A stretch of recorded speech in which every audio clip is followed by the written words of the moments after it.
We're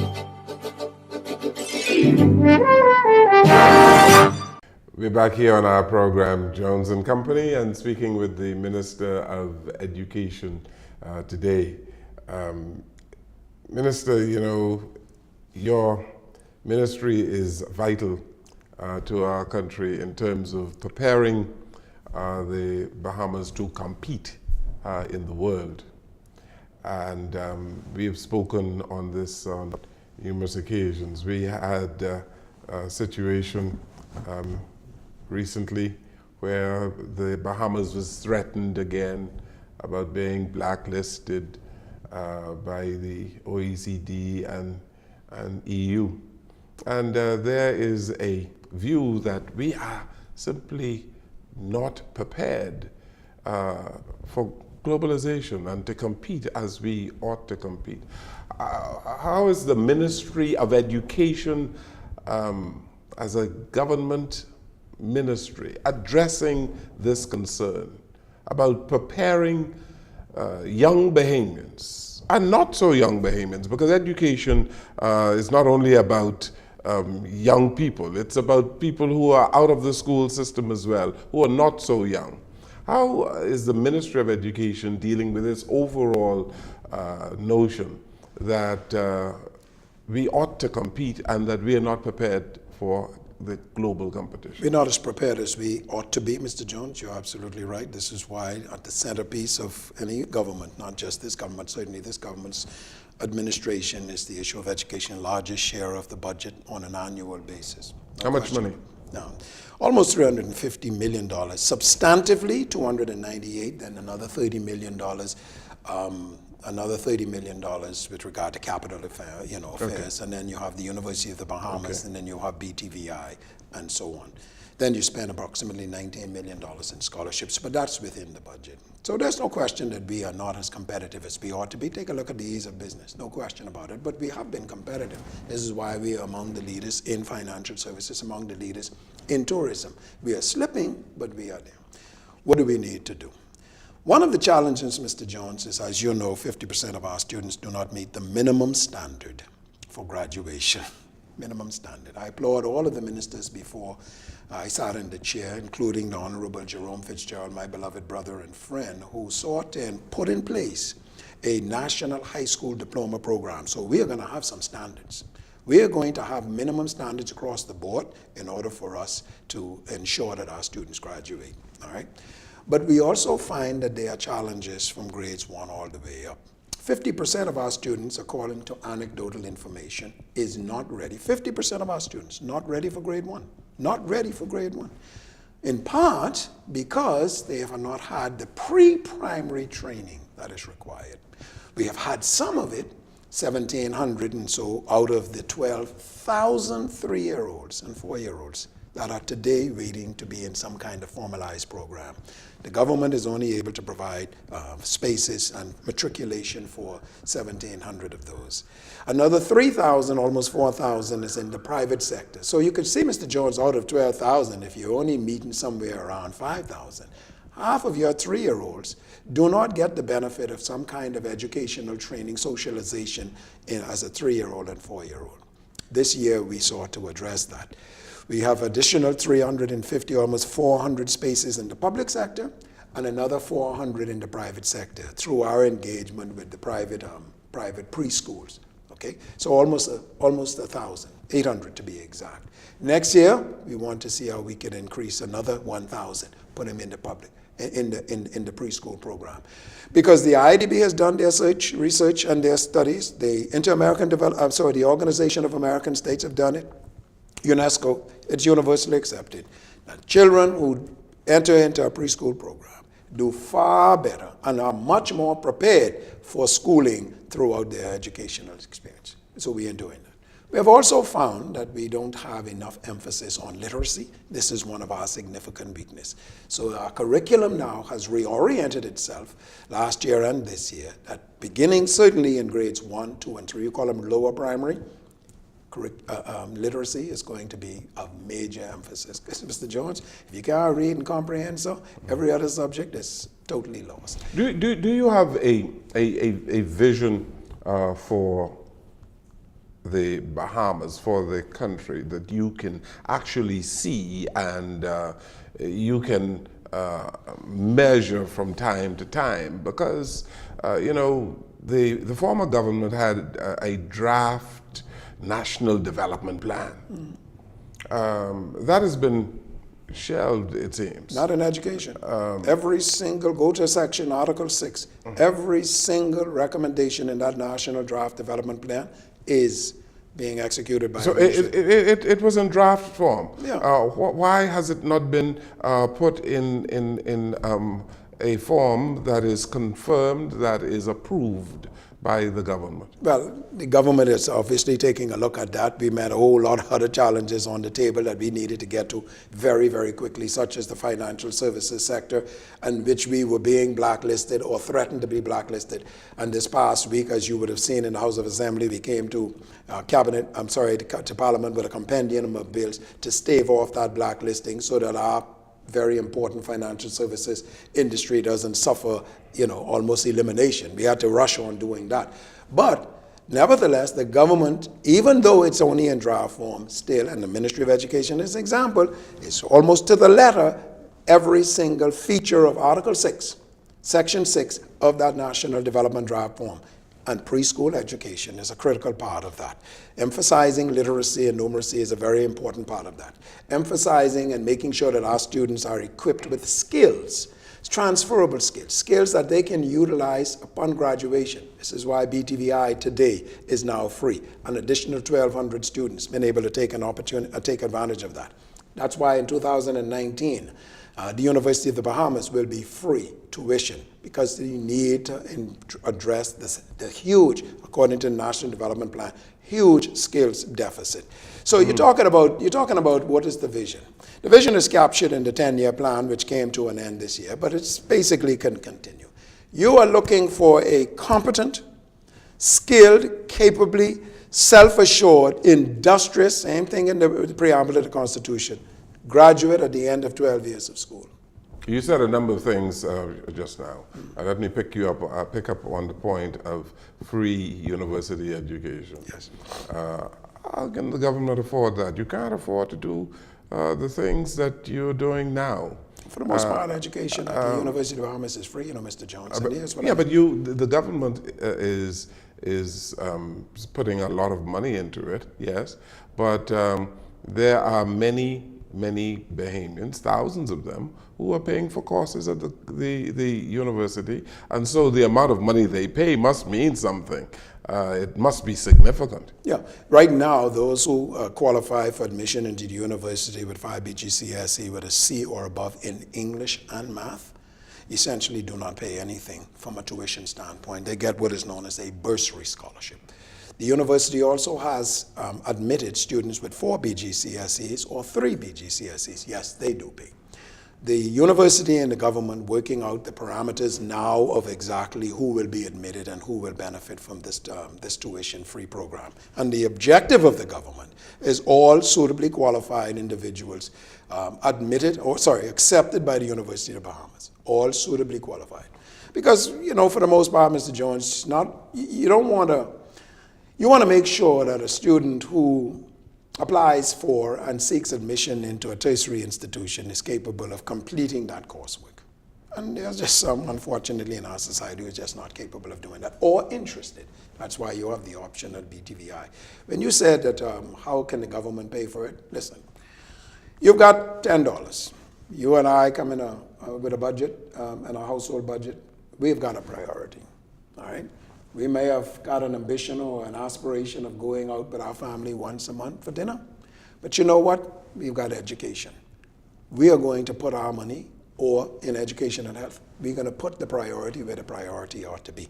When my mother sent me off to college, she had to make sacrifices, Mr. Jones, because education for her children was that important. And she said it to us several times. If she had to eat corned beef and tuna, she was prepared to do that, despite the fact that she may sometimes want whatever else. Okay? It's the same thing with any government. We are in a critical state in this country.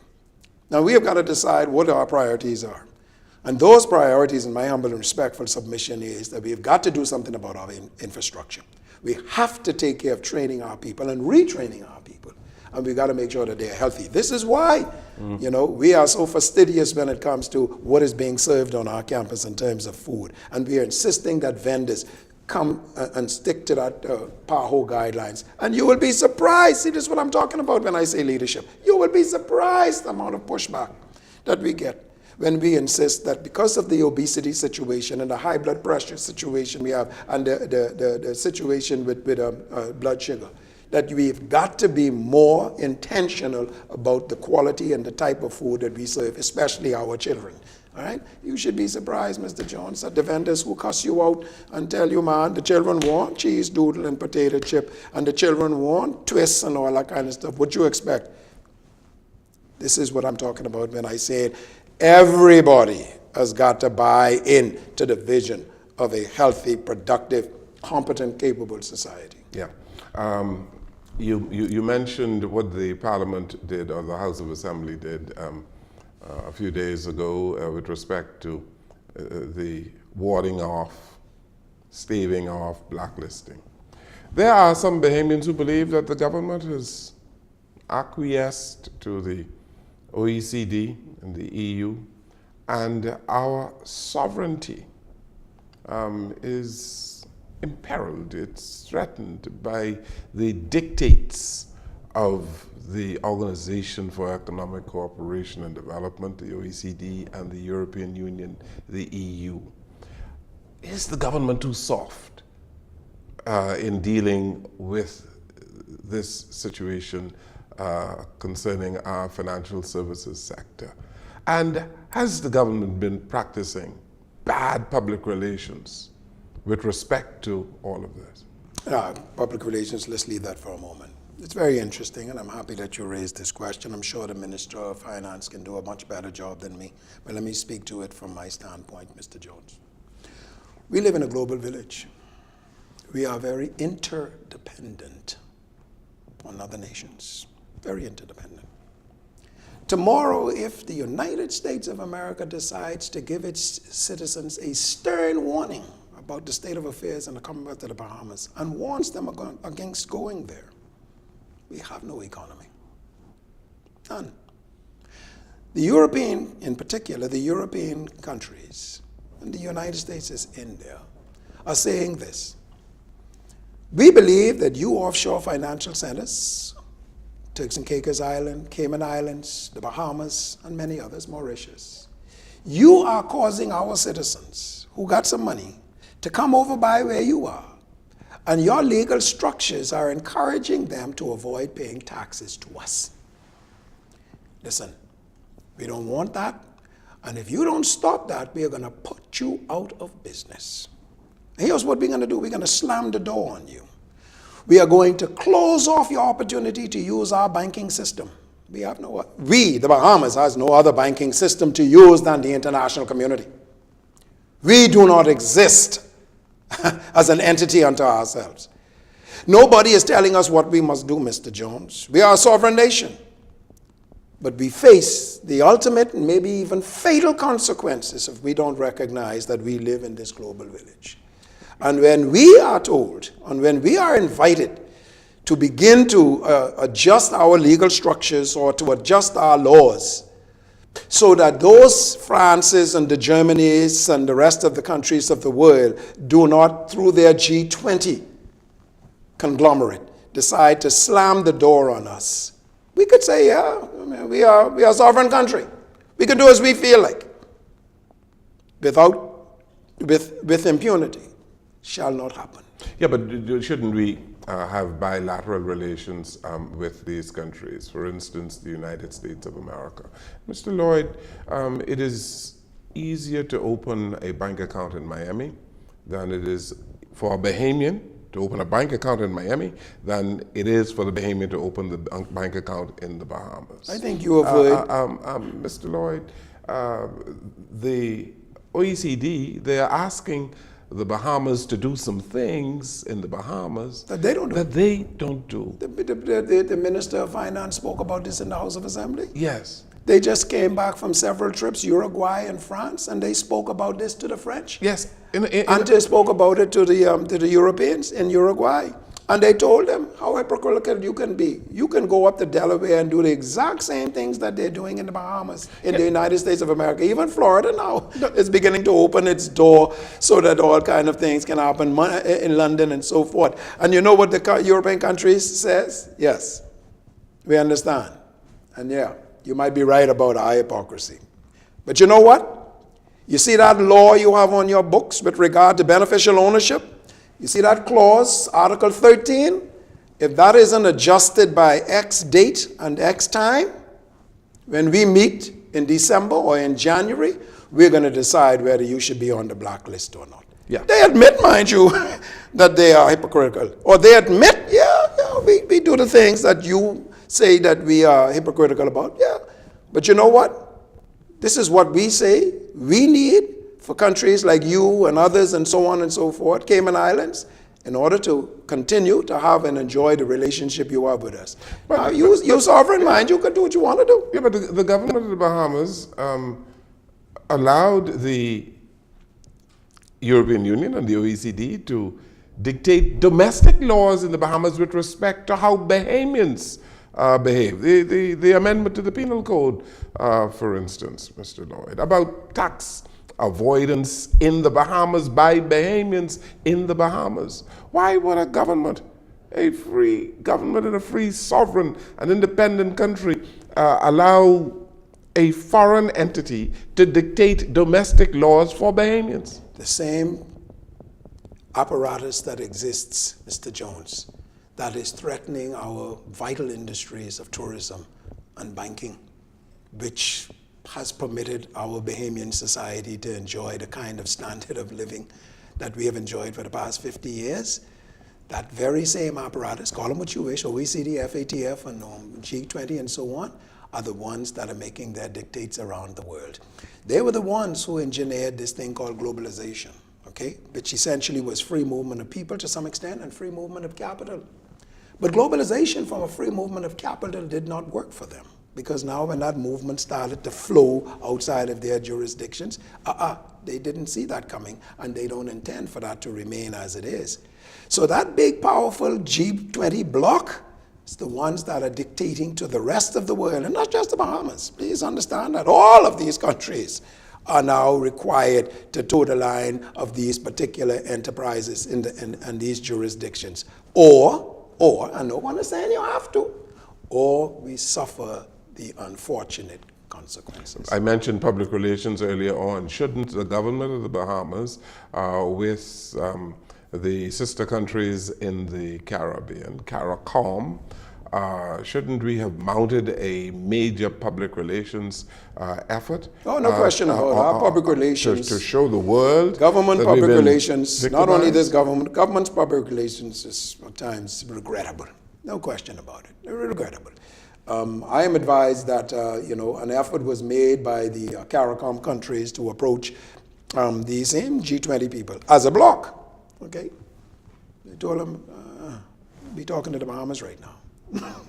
Okay, we're talking to the Bahamas. We'll come to each of you kind of individually. Essentially, is what they are saying. Okay, but there's no question that we have to. You see, this is the environment in which we live. This consultative environment today, which was nothing that you and I may have known growing up in our young and earlier days. This consultative environment today is the method of government. What is going on in government, pretty much as possible, the people of the country wants to know. Because decisions are being made on your behalf, many times life-changing decisions, that they feel not only do they should have a right to know, but also to participate in that direction. Brings me to the question about leadership in the Caribbean. And the comparison is being made these days about the leaders of the 21st century Caribbean, the leaders who are now in place, as opposed to the leaders of the 20th century. The Manleys, the Grantley Adams Barrow, and Pindling and Burnham and the rest of them, who would have taken a different approach and who were seen to be stronger leaders. Do we have a leadership problem with respect to all of these things that we are talking about? You and I came up at a time when the same question of leadership revolved around those in those days as it does right now. They are faced with different sets of challenges than those of the 20th century. Big time. You and I used to rip apart when we had the opportunities, the quality of, don't forget, the quality of leadership that was expressed back in the day. We had the same questions and so on about leaders then, and the same questions now circulated about our leaders now. Those leaders then had a set of circumstances and challenges and difficulties that would be child's play compared to the world today, Mr. Jones. Child's play. This is a far more complex, far more fast-moving world today, where the citizens are far more alert, awakened, conscious about who they are and their place in the world than we could have ever imagined back in the 20th century, as it were. So the issue of leadership is, seems to be a perennial question. Miles Monroe has spent most of his life talking about the issue of leadership, leaders and leadership and so on. And each generation seeks to have that kind of response from an individual or a group of individuals that, again, not only meets their particular, desires of today, but their aspirations going forward. And I spoke about that at the beginning of our program. There is no question that there's a dearth across the board of leadership in our Bahamian society, whether it's in this subdivision or that dimension and so on, with regard to meeting the challenges and meeting the aspirations of our people. And in a sense, sometimes, and we found this in the 20th century, sometimes the people are a little bit ahead of the leaders, unfortunately, because of, exposure, a certain dynamism that youthfulness brings, and a certain, respectable but necessary agitation that things can be better and things ought to be better. And our young people, I can tell you, they ain't got that much patience as me and you had. We could have kind of wait, but not the young people of the day. And that is the leadership that's emerging in our society. Let's take a final break here on our program. The Minister of Education, our guest today, will come right back.